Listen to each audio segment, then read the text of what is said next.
ഇനിയിപ്പോ സമസ്തയിൽ തല പുകഞ്ഞ് ആകെ കത്തി നിൽക്കുന്ന ചർച്ച എന്താ അറിയോ? യാ ഹുസൈൻ, യാ ഹസൻ, യാ അലി, യാ ഫാത്തിമ എന്ന് വിളിക്കാൻ പറ്റുമോ ഇല്ലേന്നാണ്. പാറന്നൂർ PP മൊയ്തീൻകുട്ടി മുസ്ലിയാർ എഴുതിയ കെൻസുൽ ഇബാദ് തള്ളുവോ? ആ കെൻസുൽ ഇബാദിലെ തവസ്സുൽ ബൈത്തില്ലേ? യാ ഹസൻ, യാ ഹുസൈൻ, യാ അലി, യാ ഫാത്തിമ ഇല്ലേ? എന്തേ പേരോട് മുസ്ലിയാർ പിന്നെ നിലപാട് പറയാറ് നടക്കുന്നത്? അപ്പൊ നിങ്ങളെ കൂട്ടത്തിലെ വിശ്വാസം ഒരു നൂറ്റാണ്ടായപ്പോക്ക് തകർന്ന് തരിപ്പണാകുകയാണ്. അതിന് അഹ്ലുസുന്നയെ കുത്തിയിട്ടോ വേദനിപ്പിച്ചിട്ടോ കാര്യമില്ല.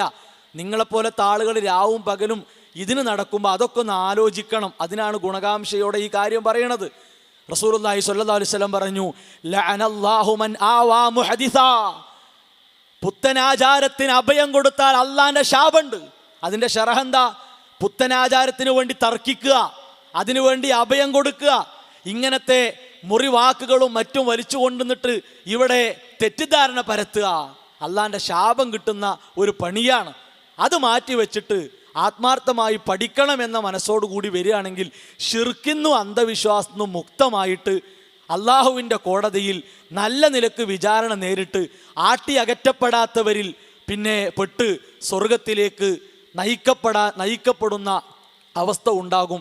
അതാണ് നമ്മൾ ആഗ്രഹിക്കേണ്ടതും പ്രാർത്ഥിക്കേണ്ടതും. അള്ളാഹു തൗഫീഖ് പ്രദാനം ചെയ്യുമാറാകട്ടെ.